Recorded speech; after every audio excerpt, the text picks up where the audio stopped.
আসসালামু আলাইকুম রহমতুল্লাহ বারাকাতু। আমার সকল দিন ভাই বোনেরা, আজকে একটা কঠিন খুব ভয়ঙ্কর একটা আয়াত শোনাবো আমি। সূরা বাকারা আয়াত নাম্বার 33, সূরা বাকারা আয়াত নাম্বার 33 থেকে 37। এটা খুবই একটা ভয়ঙ্কর আয়াত।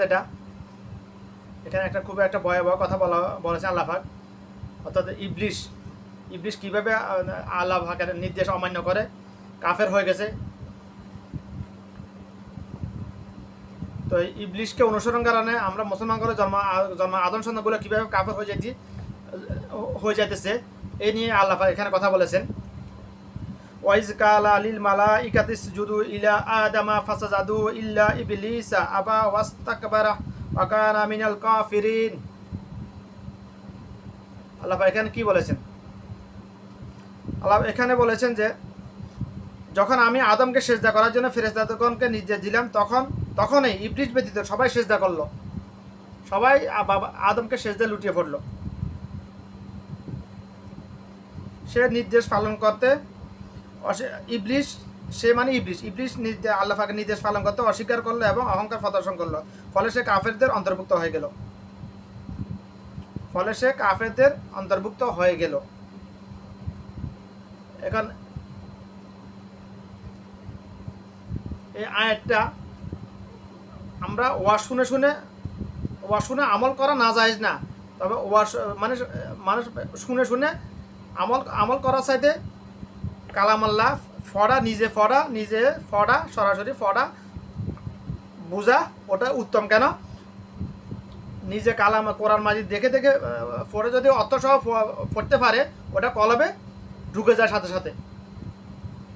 আর মানুষের মুখে শুনলে, আলেমদের মুখে শুনলে ওটা এক কান দিয়ে ঢুকে এক কান দিয়ে বের হয়ে যায় বেশিরভাগ ক্ষেত্রে। এই জন্য আমার নির্দেশ হলো কালাম আল্লাহ নিজে পড়া নিজে বুঝা, আলেম হইতে হবে সবাইকে। আল্লাহ এখানে কি বলছে ইবলিশের ব্যাপারে? ইবলিশ যদি আল্লাহ পাকের নির্দেশে শুধুমাত্র একটা সেজদা অমান্য করার কারণে কাফের হয়ে যায়, কাফেরদের অন্তর্ভুক্ত হয়ে যায়, চিরজাহান্নামী হয়ে যায়, বিতাড়িত শয়তান, জান্নাত থেকে তাকে বের করে দেওয়া হয়। আল্লাহ পাক বের করে দিয়েছেন ইবলিশকে। কেন? শুধুমাত্র একটা। সবাই জানে এটা, সকল আদম সন্তান এটা জানে, ইহুদি কাফেরও জানে এটা। কিন্তু এখানে মূল কথা যেটা, এখানে আমি যে কথাটা আল্লাহ পাকের যে কথাটা আমার কলবে আঘাত করেছে বেশিরভাগ কথাটা হলো ইবলিশ কাফেরদের বাবা আদমকে সেজদা না করার কারণে কাফেরদের অন্তর্ভুক্ত হয়ে গেছে। আল্লাহ পাকের নির্দেশ একটা মাত্র, আল্লাহ পাকের নির্দেশে শুধুমাত্র একটা সেজদা অমান্য করার কারণে কাফেরদের অন্তর্ভুক্ত হয়ে গেছে। যে ইবলিশের ন্যাক আমলের কারণে, তার আমল এত বেশি আমল ছিল, তার ন্যাক আমলের কারণে ইবলিশ ছিল জিন জাতির অন্তর্ভুক্ত। তাকে আল্লাহ পাক জান্নাতে ফেরেশতাদের সর্দার বানিয়ে দিয়েছিলেন।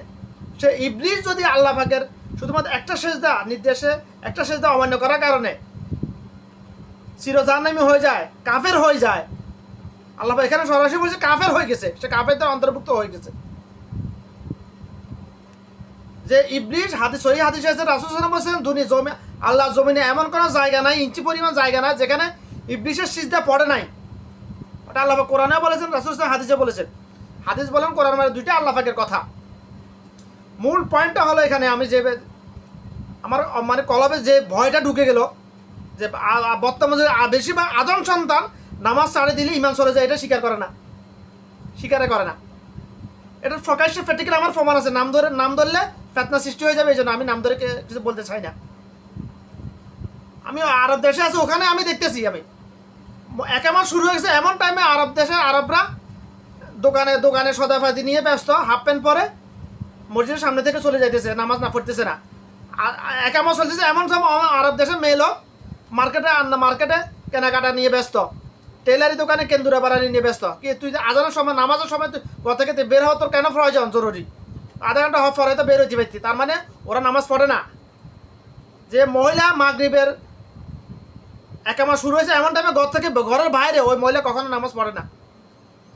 কিন্তু ভয়ের বিষয় হলো এখানে মূল কথা হলো আল্লাহ পাক ইবলিশ যদি আল্লাহ পাকের নির্দেশে একটা সেজদা অমান্য করার কারণে কাফেরদের অন্তর্ভুক্ত হয়ে যায়, চিরজাহান্নামী হয়ে যায়, আদম সন্তান কি হবে না? যে ইবলিশ সূরা বাকারা তাফসীর পড়তে গিয়ে আমি এখানে আটকে গেছি। আমি আজকে কয়দিন সুযোগ পাই না, কথা বলার সময় পাইতেছি না, এই জন্য বলতে পারি না। এখানে এটা থেকে আমি আর আগাইতে পাইতেছি না। যতক্ষণ পর্যন্ত আমি এটা নিয়ে কথা বলে শেষ করবো না, এটা সামনে আর আমি আগাইতে ফেলতেছি না। আমি কেন আগাইতে ফেলতেছি না? আমি যেটা দেখতেছি, আমি নিজে আস্তে আস্তে প্রায় 14-15 বছর আগে নামাজ ছাড়ি দিলে ইমান চলে, যেটা জানতাম না, আমি জানতাম না, এটা অস্বীকার না, আমি জানতাম না এটা, এই হাদিস আমার জানা ছিল না। আলেমরা, আমাদের দেশের আলেমরা এগুলো নিয়ে এত জোরালোভাবে বক্তব্য দেয় না, কথা বলে না। বাংলাদেশের সকল আলেম যদি একজোট হয়ে একসুটে যদি বলে যে যার নামাজ নেই তার ইমান না, যে নামাজ ছাড়িয়ে দেয় সে কাফের, তার যারা আমরা পড়বো না, তাহলে কেউ কি নামাজ ছাড়বে? কেউ নামাজ ছাড়বে না, কেউ নামাজ ছাড়বে না। যদি বলে আমরা জানাজা পড়বো না, যে নামাজ পড়ে না তার জানাজা আমরা পড়ো না, যে এক ওয়াক্ত নামাজ ছাড়ি দিবে সে যদি পরবর্তী তওবা না করে, নামাজ শুরু না কায়েম না করে, তার জানাজা আমরা পড়বো না। যদি আলেমরা সকল আলেম কোথা পাইছেন ভাই? আমি দেখতেছি বেশিরভাগে আলেম সুরতে জাহেল, মানুষরূপী পাতিনি শয়তান বেশিরভাগে। আলেম কোথায় পাইছেন? আলেম মানে কি? আলেম শব্দের অর্থ হলো, মৌলিক অর্থ হলো যে আল্লাহর কালাম জানে, বুঝে, মানে, যেভাবে জেনেছে, যেভাবে বুঝে, সেভাবে অন্যকে তালিম দেয়, আমল করার জন্য উদ্বুদ্ধ করে, তাকে বলা হয় আলেম। আলেমের এই সংজ্ঞার পরিপ্রেক্ষিতে কয়জন আলেম দেখাতে পারেন আমাকে? আমি তো দেখতেছি না বেশি, হাজারে একজন দুইজন দেখাতে পাইবেন, হাজারে সরি 100-এ মিয়াফিলে 3-4 হাসাল ইমকিন আলেম মা হাসাল জাদা ওয়াকাত, ওয়াল্লাহি আল্লাহর কসম, ওয়াল্লাহি আল্লাহর কসম, মা হাসাল জাদা আলেম। ফি আলেম জাদা লেকিন নফস আবু জাহেল, মা নফস আবু জাহেল। في عالم زادة लेकिन मियाफिल 97 आलम नफ्स জেদ্দি জাহেল, অর্থাৎ জাহেলের দাদা। আবু জাহেল তো জাহেলের মূর্খের বাবা, রাসূল সাল্লাল্লাহু আলাইহি ওয়াসাল্লাম যার লকব দিয়েছিলেন। আর আমি বলতেছি যারা কালামালা জানে, বুঝে, কিন্তু যেভাবে জেনেছে, যেভাবে বুঝেছে ওইভাবে আমল করে না, অন্যকে আমল করতে উদ্বুদ্ধ করে না, তারা হচ্ছে আবু জাহেলের, তারা হচ্ছে জাহেলের দাদা। তারা, এটা হচ্ছে আমার ফতুয়া, তারা জাহেলের দাদা। জাহেলের বাপ বললে ভুল হবে, তারা জাহেলের দাদা, এটা আমার ফতুয়া। আবু জাহেল লকব দিছে, এটা রাসূল সাল্লাল্লাহু আলাইহি ওয়াসাল্লাম, ওটা কেউ খণ্ডাতে পারবে না। কিন্তু যারা জানে, বুঝে, কিন্তু মানে না, যেভাবে জেনেছে কোরআন থেকে হাদিস থেকে, ওইভাবে বলে না, ধর্ম ব্যবসা করার জন্য, মানুষকে পথভ্রষ্ট বিভ্রান্ত করে রাখার জন্য উল্টাপাল্টা ফতুয়া দেয়, পুরো হাদিসের ব্যাখ্যাটা উল্টা দেয়, ওরা হচ্ছে জাহেলের দাদা। কিন্তু আমার আফসোস, আমার মূল কথা হলো যে শয়তান যদি একটা আল্লাহ পাকের নির্দেশে একটা সেজদা অমান্য করার কারণে তাকে জান্নাত থেকে বের করে চির জাহান্নামী ঘোষিত করে দেয় আল্লাহ পাক, তাকে কাফেরদের অন্তর্ভুক্ত বলে আল্লাহ পাক। অর্থাৎ সে শয়তান যদি কাফের হয়ে যায়, একটা আল্লাহ পাকের নির্দেশে একটা সেজদা অমান্য করে শয়তান যদি কাফের হয়ে যায়, যে শয়তান তার ইবাদত এত আমল ছিল, এত ইবাদত করেছে, তা সে জমিনে, আল্লাহ জমিনে এমন কোনো জায়গা নাই, হাদিসে এসেছে ইঞ্চি পরিমাণ জায়গা নাই যেখানে শয়তানে সেজদা পড়ে নাই। তাহলে আদম সন্তান কি জাহান্নামী হবে না? চির জাহান্নামী হবে না? আদম সন্তানের ইমান কি যায় না নামাজ ছাড়িয়ে দিলে? ইমানওয়ালা গায়ের ইমানওয়ালার মধ্যে প্রকাশ্য অন্তর হলো নামাজ, নামাজ, নামাজ। আমরা মুসলমান মনে করি, আমি তো পড়েছি লা ইলাহা ইল্লাল্লাহু মুহাম্মাদুর রাসূলুল্লাহ সাল্লাল্লাহু আলাইহি ওয়াসাল্লাম, আল্লাহ ছাড়া কোনো মাবুদ নাই। আমি সাক্ষ্য দিতেছি যে আল্লাহ তাআলা ব্যতীত ইবাদতের উপযুক্ত আর কোনো মাবুদ না। হযরত মুহাম্মদ মুস্তাফা সাল্লাল্লাহু আলাইহি ওয়াসাল্লাম তাআলা প্রিয় বান্দা ও রাসূল। বাস আমি কালিমাটা মুখস্থ জানলাম, অর্থটা মুখস্থ জানলাম, বাস আমি মনে করি আমি ইমানদার। আমরা মনে করি আমাদের দেশে শিক্ষা ব্যবস্থা এটাই, বেশিরভাগ জাহেলরাই এভাবে শিখাইতেছে মানুষকে। এটা কি ইমান? না, ইমান প্র্যাকটিক্যালি প্রমাণ করতে হবে। এটা হচ্ছে ইমানের প্রথম ধাপ, মুখে বলা, অন্তরে স্বীকৃতি দেওয়া, এটা হচ্ছে ইমানওয়ালার ইমান আনার প্রথম ধাপ। আর আমি যে ইমানওয়ালা, এটার প্র্যাকটিক্যাল হলো নামাজ। যার নামাজ নাই তার ইমান নাই, যার নামাজ নাই তার রোজা, হজ, যাকাত, যত প্রকার আমল আছে, কোনো আমলে তার আমল নামে লেখা হবে না, তার সে তো কাফের হয়ে গেছে। শয়তান যদি একটা সেজদা অমান্য করার কারণে কাফের হয়ে যায়, আদম সন্তান যদি বুঝি কাফের হবে না? কে বলছে এই ফতুয়া? আমাদের দেশে অনেক মূর্খ, অনেক জাহেল, জেদ্দি জাহেল, অর্থাৎ জাহেলের দাদা মার্কা আলেমে ফতুয়া দে। কোনো মুহাদ্দিসগণ বলেছেন, কোনো ইমামগণ বলেছেন নামাজ ছাড়লে ইমান যায় না। আরে হারাম জাদা, শয়তান, মানুষরূপী শয়তান, তোদের কথার জবাব আমি দিতেছি তো আমি। কোন ইমামগণ বলছে মানে কি, আল্লাহ রাসূল সাল্লাল্লাহু আলাইহি ওয়াসাল্লাম বলছে দেন যার নামাজ যায় তার ইমান না। সকল সাহাবীরা বলে গেছেন যার নামাজ যায় তার ইমান নাই। কোন মহান ইমামগণ বলেছেন। আবার এটা কে শিখেছে তোদেরকে? কে শিখেছে এটা? কোন হাদিসে পাইলি এটা? আল্লাহ পাক সরাসরি বলছে সূরা বাকারা আয়াত নাম্বার 33 থেকে 34 নম্বরে বলছে। তো শয়তান আমার নির্দেশে একটা আদমকে সেজদা করে না, এই জন্য শয়তান কাফের হয়ে গেছে। শয়তান কাফের অন্তর্ভুক্ত হয়ে গেছে। এখন আদম সন্তান কি শয়তানের মতো আমল করতে পারবে? পৃথিবীর কোনো আদম সন্তান কি এত ক্ষমতা আছে, এত হায়াত পাবে আর শয়তানের মতো আমল করতে? তার যে আমার এই নগণ্য দুর্বল আদম সন্তান যদি নামাজ ছেড়ে দেয় তার ইমান যাবে না, এটা কে বলছে? ইমান চলে যাবে। ইমান রড সিমেন্টের আলাদা করা না, এটাতে ভাঙবে না বিল্ডিংয়ের ফাউন্ডেশনের মতো। ইমান জন্মসূত্রে পাওয়া যায় না, ইমানওয়ালা বানানো লাগে, ইমানওয়ালা বনা লাগে। ইমান হলো তাওহীদ। ইমানের প্রথম দাফ হলো লা ইলাহা ইল্লাল্লাহু মুহাম্মাদুর রাসূলুল্লাহ। বিসমিল্লাহির রহমানির রহিম। কুল হু আল্লাহু আহাদ আল্লাহুস সামাদ লাম ইয়ালিদ ওয়ালাম ইউলাদ ওয়ালাম ইয়াকুল লাহু কুফুয়ান আহাদ। ইমান আনলাম, মুখে বললাম অন্তরে, এটা ইমানের প্রথম ধাপ। এটা হচ্ছে থিওরিক্যাল, এটা হচ্ছে ইমানের প্রথম ধাপ। থিওরিক্যালি ইমান আমি এনেছি, এবার আমাকে প্র্যাকটিক্যালি দেখাইতে হবে। নামাজ একামত শুরু হলে আমাকে নামাজে দাঁড়িয়ে নামাজ কায়েম করতে হবে। এটা হচ্ছে প্র্যাকটিক্যাল। থিওরিক্যালি ইমানওয়ালা হবে না কখনো কেউ। যার প্র্যাকটিক্যাল নাই সে কাফের। আমি সারা বছর অনেক পড়ালেখা করেছি, আমি পরীক্ষার খাতা আমি কিছু লিখলাম না। আমি কি ফাঁস হতে পারবো? আমি কি ফাঁস না ফেল? অবশ্যই ফেল। রাস্তার পাগলে বলবো আমি ফেল। তো আমি কালিমা তাইয়্যিবা মুখস্থ করলাম, অর্থটা মুখস্থ করলাম, সূরা ইখলাস মুখস্থ করলাম, কিন্তু আমি ওটা প্র্যাকটিক্যালি আমি দেখাইলাম না, তাহলে আমি কাফের। আল্লাহর কসম করে বলতেছি, যেখানে আমার আল্লাহ বলেছে এটা কাফের। যার নামাজ নাই তার ইমান নাই। রাসূল সাল্লাল্লাহু আলাইহি ওয়াসাল্লাম বলেছে যার নামাজ নাই তার ইমান নাই। এখানে কোন মুহাদ্দিসগণ মানে কে? এটা হচ্ছে শয়তান। যে বলবে নামাজ ছাড়লে ইমান যায় না, ইমান থাকে, ইমান হালকা হয় শুধু ভাঙ্গে না, সে এটা মানসিক একটা স্টার্টটা শয়তান। এতে মানসিক শয়তান যে এ ফতুয়া দিবে। যে মুসলমান এটা অস্বীকার করবে নামাজ ছাড়িয়ে দিলে ইমান যায় না, নামাজ ছাড়িয়ে দিলে ইমান চলে যায়, এটা যে অস্বীকার করবে সে নিজে নাস্তিক, কাফের অন্তর্ভুক্ত হয়ে যাবে। কারণ অনেক মুসলমান নিজে 5 ওয়াক্ত নামাজ পড়ে, কিন্তু সে এই হাদিসটা অস্বীকার করে, নামাজ ছাড়িয়ে দিলে ইমান চলে যায়, এটা অস্বীকার করে। আমার কাছে প্রমাণ আছে, নাম দিলে ফেতনাবাজি শুরু হবে সমাজের জন্য, নাম নিতেছি না। কেন সে অস্বীকার করে আল্লাহ পাকের এই কথাটা, কালামাল্লাহ কোরআনে এই আয়াত কেন সে অস্বীকার করে? কারণ তার স্ত্রী হয়তো নামাজ পড়ে না, হয়তো তার ছেলে মেয়ে নামাজ পড়ে না, এই জন্য সে এটা অস্বীকার করতেছে, অর্থাৎ সে কাফের অন্তর্ভুক্ত হয়ে গেছে। আল্লাহি আলম, আল্লাহ ভালো জানে তার হাসর কি হবে। কিন্তু মূল কথা হলো আমার ডাইরেক্ট কথা, যারা বলতেছে, যারা এতদিন মনে করে আসছে যে নামাজ ছাড়িয়ে দিলে ইমান যায় না, ইমান তো আমার মা বাবার জন্মসূত্রে পাই গেছি আমি, আমার মা মুসলমান, বাপ মুসলমান, আমি মুসলমান থেকে, যারা এরকম চিন্তা ভাবনা নিয়ে জীবনযাপন করতেছ, দুনিয়ার জীবন সময় অবহেলায় কাটাইতেছ, বরবাদ করতেছ, অপচয় করতেছ দুনিয়া সময়টা, তাদের কাছে আমার আকুল আবেদন, বিসমিল্লাহ, এই মুহূর্ত থেকে তোমাকে তওবা করতে হবে। আল্লাহ, আমি পাপ করেছি, আমি ঈমান হারা হয়ে গেছি, আমি তোমার উপর ঈমান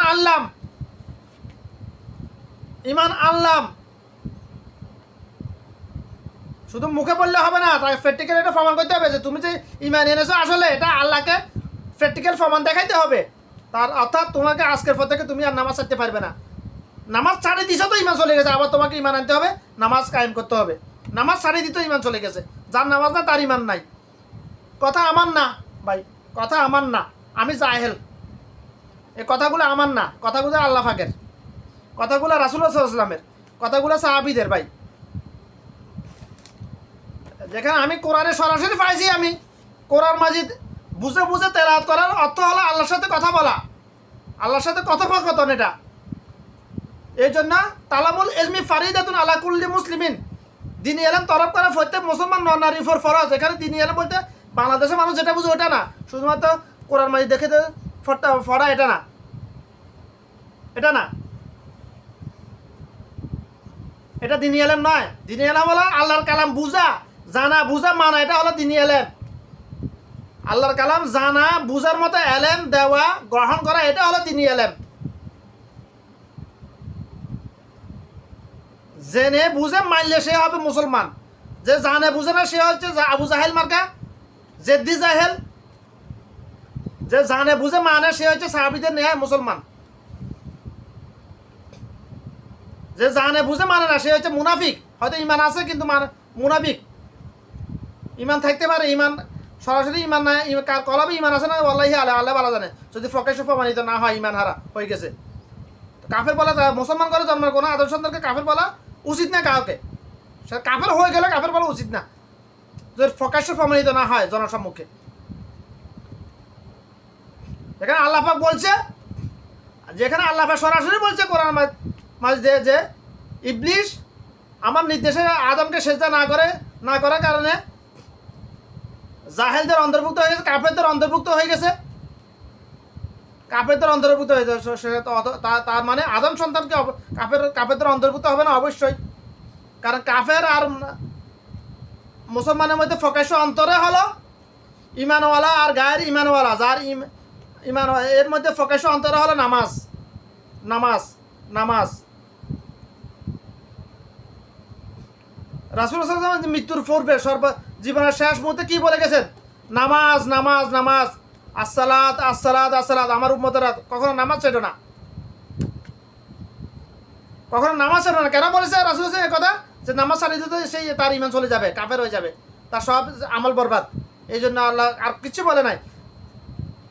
জীবনের শেষ মুহূর্তে বলেন তোমরা জাকাত, কখনো জাকাত আদায় না করে থাকি না, এটা বলে না। কখনো হজ ফরজ হলে হজ না করে পালন না করে থাকিও না, এটা বলে নাই। কখনো রোজা ভাঙ্গিও না, এটা নষ্ট করে, এটা বলে নাই। নামাজের কথা বলছে, কারণ যার নামাজ নাই তার ইমান নাই, যার ইমান নাই তার কোনো নেক আমল নাই। তবে বদ আমল বা লেখা হবে, এটা মনে করি না। নেক আমল যেহেতু লেখা হবে না, গুনাহ তো লেখা হবে না, নাউজুবিল্লাহ, এরকম সিস্টেম নাই। গুনাহ ঠিকই লেখা হবে। তুমি যা চুরি করো, যা ডাকাতি করো, জানা করো, ব্যবসা করো, গিবত চুরি করো, যা কিছু করো, গুনাহ ঠিকই লেখা হবে। দুর্নীতি, চাঁদাবাজি, সিন্ডিকেট যা কিছু করো, গুনাহ ঠিকই লেখা হবে আমলনামায়, কিন্তু নেক আমল লেখা হবে না যদি ইমান না থাকে। যার নামাজ না তার ইমান নাই। যে নামাজ ছেড়ে দিল তার সব কিছু বরবাদ। তার হজ, জাকাত, সাওম, জিহাদ, দান সদকা কোনো কিছুই কামে আসবে না, কোনো কিছুই কাজে আসবে না। আউয়ালু মা ইউহাসাবু বিহিল আবিদু ইয়াউমাল কিয়ামাতিস সালাত। কিয়ামতের দিন সর্বপ্রথম নামাজের হিসাব নেওয়া হবে, সর্বপ্রথম নামাজের হিসাব নেওয়া হবে। যে নামাজের হিসাবের মধ্যে ফাঁস, তাকে আল্লাহ বাকি সবগুলো অটো ফাঁস করে দিবেন, তার জন্য আসান করে দিবেন সবগুলা, বাকি সবগুলা দাফ।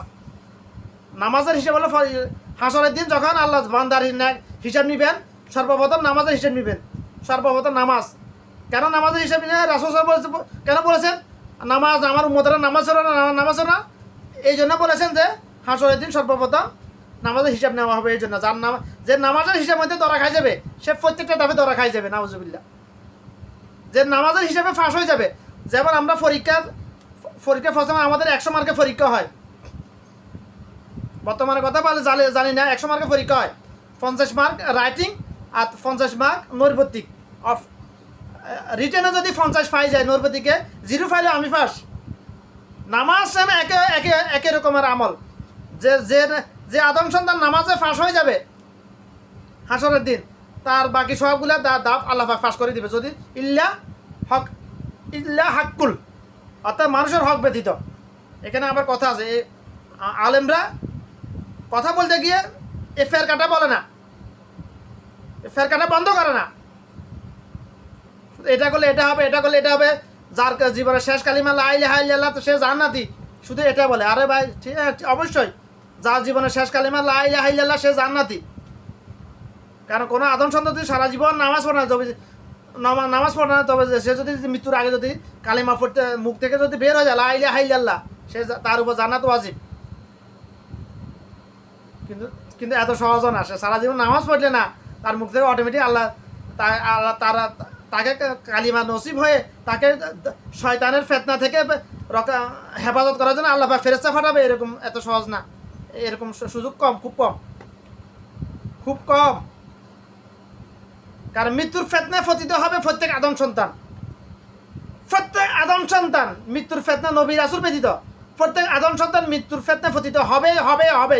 অর্থাৎ প্রত্যেক আদম সন্তান জীবনে একবার শয়তানকে, জিন শয়তানকে চর্মচক্ষু দিয়ে দেখতে পারবে, সরাসরি নেক্সট শুরুতে দেখতে পাবে। এটা মানলেও সত্য, না মানলেও সত্য, বিশ্বাস করলেও সত্য, না বিশ্বাস করলেও সত্য।